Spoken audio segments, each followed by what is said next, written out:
Le Seigneur dit à Abraham, « Quitte ton pays, ta parenté et la maison de ton père pour le pays que je t'indiquerai. » Frères et sœurs, nous commençons donc actuellement une nouvelle page de la Bible. Les semaines passées, nous lisions le livre de Job. Et cette fois-ci, nous commençons la lecture du livre de la Genèse, mais pas par le commencement. En effet, le livre de la Genèse comporte deux parties. La première partie, c'est ce qu'on appelle le récit des origines. C'est celle qui est la plus populaire, avec Adam et Ève, le serpent, la pomme, Abel, Caïn, et bref, toutes les grandes figures mythiques des origines de l'humanité. J'insiste bien que ce sont des figures mythiques parce que précisément ce n'est pas sur le ton même de la description historique de l'histoire de l'humanité. Bon, il y a encore quelques créationnistes aux États-Unis. Je pense qu'il faudrait les mettre conservés dans le formol, mais en fait, le récit des origines, c'est précisément les origines. Or, précisément après 11 chapitres sur les origines, qui se terminent, comme vous le savez tous, par la tour de Babel et la dispersion des peuples, à ce moment-là, brutalement, le cours du récit s'interrompt et il commence par l'appel d'Abraham. Je pense que pour cela, et même si nous ne commenterons pas beaucoup le texte aujourd'hui de l'appel d'Abraham, il faut quand même bien se situer. C'est très important de comprendre que les rédacteurs israélites, et très pieux et très théologiens de la théologie d'Israël, n'est-ce pas, n'ont pas commencé le récit biblique par l'histoire d'Abraham.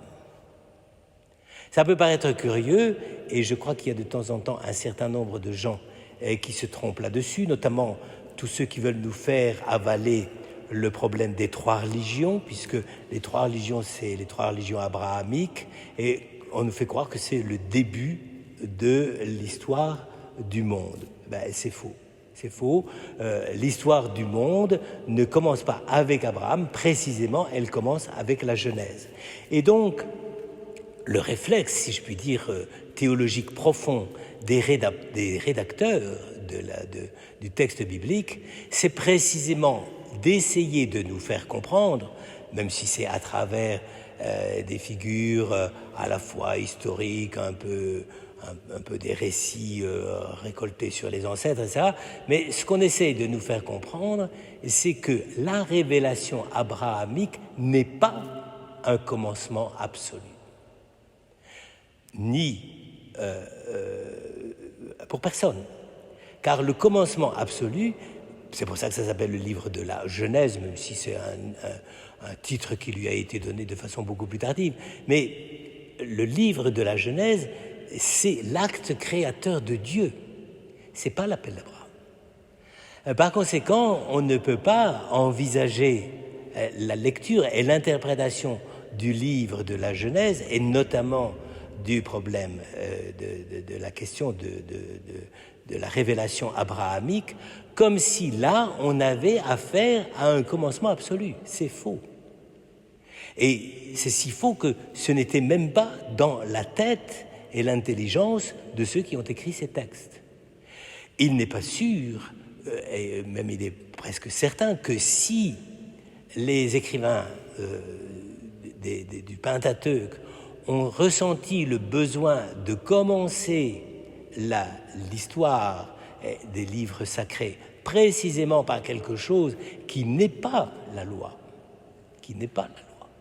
Et car ne pas manger des pommes, ça ne fait pas encore partie du décalogue.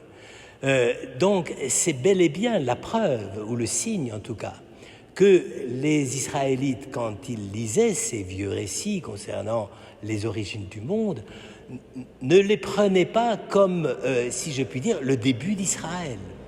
Il y a une plaisanterie qu'on dit en Israël, je crois qu'elle montre bien l'humour qu'ils peuvent avoir sur eux-mêmes. Au commencement, Dieu créa le ciel et la terre. Et chez les Juifs aujourd'hui, la terre, ça peut désigner aussi bien la terre, le globe terrestre, que la terre d'Israël. Et c'est pour ça qu'on raconte qu'un petit garçon a dit à ses parents qui lui enseignaient le début de la Genèse, Dieu créa le ciel et la terre, mais quand il a créé en dehors de la terre, c'est-à-dire en dehors d'Israël, c'est quand? Précisément, c'est ce que le récit veut éviter de dire.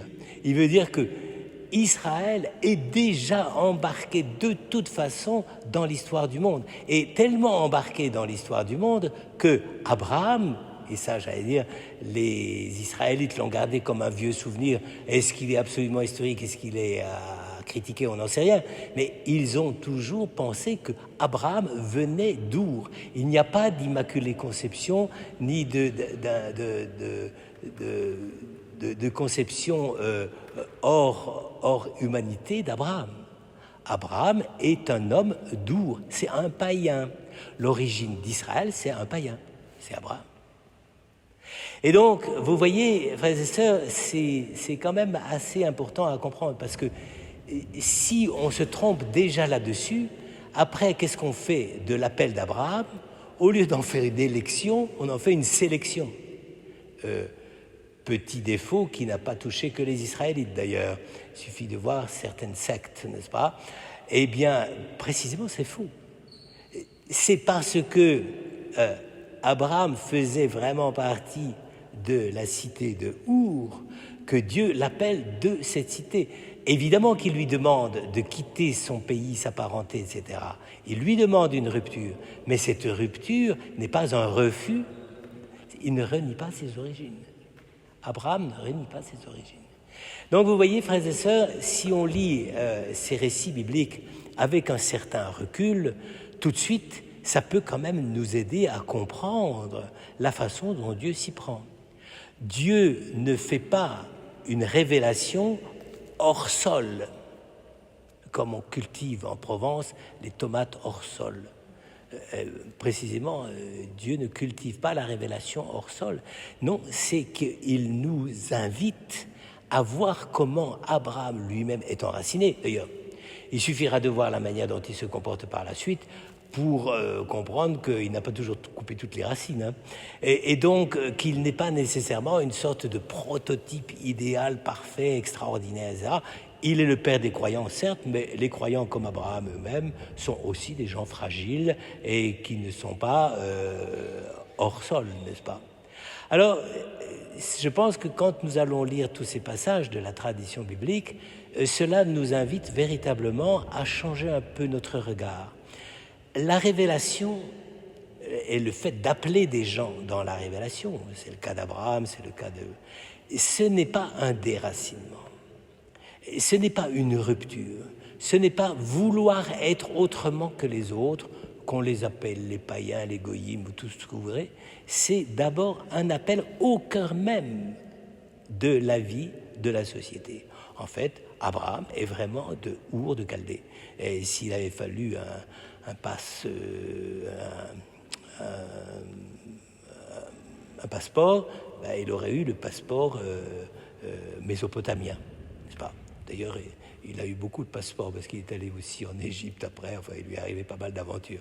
Mais vous voyez, Dieu ne lui a pas dit « tu es hors situation humaine, tu n'es pas hors situation païenne ». Abraham, et c'est ça qui sera très intéressant dans les récits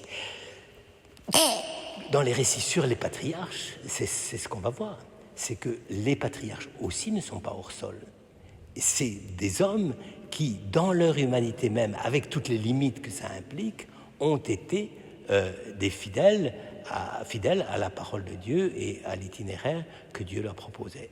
Eh bien, frères et sœurs, c'est l'occasion pour nous de revoir un peu le sens même que nous pouvons avoir de notre élection. C'est sûr que chez les chrétiens, c'est un tout petit peu moins prisé que dans la tradition juive, mais c'est le même problème. Nous ne sommes pas chrétiens pour être hors du monde.